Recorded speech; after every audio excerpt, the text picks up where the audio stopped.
Bonsoir, et on commence avec ce que l'on appelle un marronnier, c'est-à-dire un sujet récurrent quand on parle d'élections. Ce sont les fameuses affiches électorales. Vous l'avez certainement remarqué, les panneaux pour la campagne officielle d'affichage ont fleuri le long des routes, mis en place par les mairies, à charge ensuite aux représentants des candidats de coller ou pas les affiches. Le reportage sur les routes de Mario Leroy et Patrick Sinsing.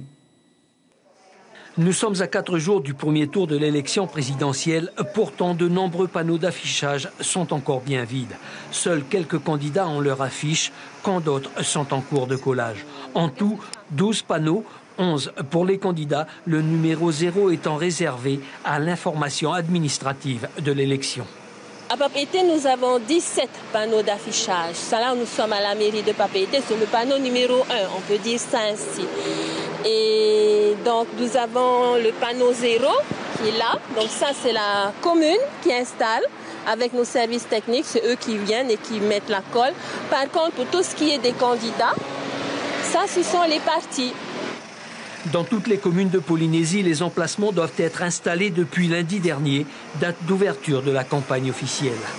L'affichage est strictement réglementé par le code électoral et une circulaire du ministère de l'Intérieur vient en préciser les règles.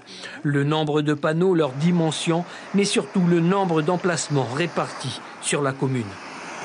Étant donné que la commune de Fa1 a quand même plus de 19 000 électeurs, donc on procède à ce calcul qui nous détermine en fait le quota exact, donc qui est réparti sur le territoire de la commune. Donc actuellement sur Fa1, nous avons depuis la semaine dernière, donc à l'ouverture de la campagne électorale, posé nos 17 panneaux, donc avec les services techniques. Chaque candidat a droit à une affiche d'une hauteur maximale de 841 mm sur une largeur maximale de 594 mm. L'ordre d'affichage a été établi suite à un tirage au sort effectué par le Conseil constitutionnel. Voilà, et puis un mot pour vous dire que les 236 bureaux de vote des 48 communes de Polynésie seront ouverts de 8h à 19h. Oui, en Polynésie française, le scrutin est prévu samedi, donc dans 4 jours. Les sondages montrent que rien n'est joué, Laurence. Oui, alors les instituts de sondage sont d'ailleurs très prudents aujourd'hui et tiennent compte de ce qu'ils appellent les marges d'erreur. Alors que les 11 candidats ont entamé la dernière ligne droite, 4 d'entre eux semblent cependant en mesure d'espérer une place pour le second tour. Macron, Le Pen, Fillon et Mélenchon.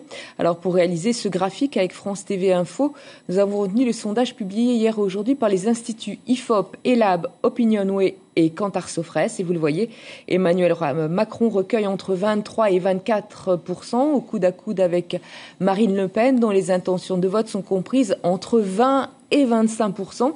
Mais juste derrière eux, 2 candidats n'ont pas dit leur dernier mot. François Fillon peut espérer un score entre 16 et 21%. Idem pour Jean-Luc Mélenchon. Très loin derrière, le socialiste Benoît Hamon atteindrait au mieux 9%, mais pourrait aussi passer en dessous de la barre des 7%. Comme chaque soir, retour sur un thème abordé par un des 11 candidats. Cette élection, ce soir, le représentant de Jean-Luc Mélenchon, candidat de la France insoumise, évoque le potentiel en énergie renouvelable de l'outre-mer. Lorsque vous avez le soleil qui brille toute l'année, les alizés qui soufflent toute l'année, lorsque vous avez aussi des possibilités en termes de géothermie, lorsque vous avez l'eau, lorsque vous avez les possibilités nouvelles avec l'énergie des mers et l'énergie thermique des mers, lorsque vous avez cette science au niveau et ce travail des ingénieurs français est absolument extraordinaire dans ce domaine, eh bien nous pouvons être très optimistes pour dire que nous allons rentrer dans une nouvelle période qui permettra de limiter au maximum la consommation des énergies fossiles. La phrase du jour est signée Benoît Hamon lors de son meeting à Toulouse.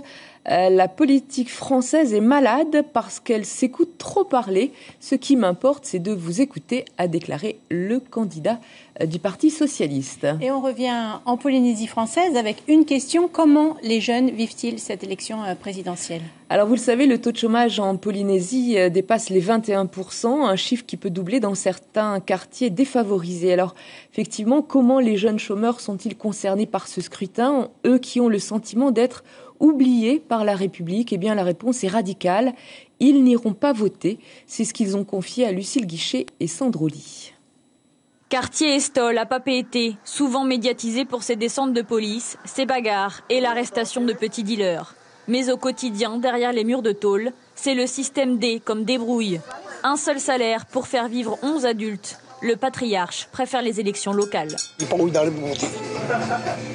Parce que tous les gens qui viennent de la France vont venir ici voter, mais nous, on n'a pas besoin de ces gens-là. On a besoin de voter, c'est les gens d'ici. Comme voter pour le maire, pour le président de Papeete. Oui. Le président de la République, il peut rien changer pour vous? Non, ça n'a rien changé. Francine, elle, ira voter, malgré ses désillusions. Mes deux filles ne travaillent pas.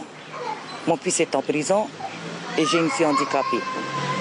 Une fille qu'on a adoptée. Nous n'avons rien du tout. Mais le président de la République, il est loin. Il est en France. Ah oui, c'est toujours Hollande. Oui, mais ça va changer dans 2 semaines. Bah oui, j'espère. Puisqu'il ne bouge pas beaucoup. Hein. Lui, il est descendu juste pour aller à la mairie, je ne sais pas où, à l'Assemblée. Après, il est resté quelques semaines, il est rentré. C'est pas juste. Il aurait dû aller dans les quartiers, voir un peu la situation des habitants, comment ils se battent pour se nourrir. À 28 ans, celui que nous appellerons Tama n'a connu qu'un petit contrat de jardinier et puis plus rien. Alors pour lui et son fils de 5 ans, il n'attend rien des élections. Samedi, il ne votera pas. C'est du travail ça qui manque à nous, à les jeunes, pour éviter que nous on va seulement faire des conneries tout le temps. Quoi comme bêtises par exemple? Aller voler, aller agresser, c'est mieux de nous donner du travail. La plupart d'entre nous, on va chez les voisins, on demande aux voisins si les voisins veulent bien nous donner du travail pour nettoyer le jardin. Sinon, comme d'habitude, il y a des voleurs ici, c'est pas un secret quoi. Et eux, ils savent très bien comment ça fonctionne ici, mais ils ne veulent pas nous aider. C'est pour ça la politique ici, ça ne nous intéresse pas. On ne veut pas du tout voter. À Pirée, Hina a été sinistrée le 22 janvier. Ses aides en matériaux commencent à être livrées, mais samedi, elle n'oubliera pas d'aller voter. Je vais aller voter ce week-end et j'ai 2 personnes en vue, mais je ne sais pas lequel à qui voter. On attend plein de choses, que ce soit du travail, que ce soit aider les gens dans les quartiers défavorisés, voilà. Des quartiers défavorisés de Papeete à l'Élysée, la distance paraît immense. Et le président de la République, à 18 000 km de là, leur paraît bien éloigné de leur réalité. Voilà, c'est la fin de ce journal des présidentielles. Rendez-vous demain avec Natacha Silagi.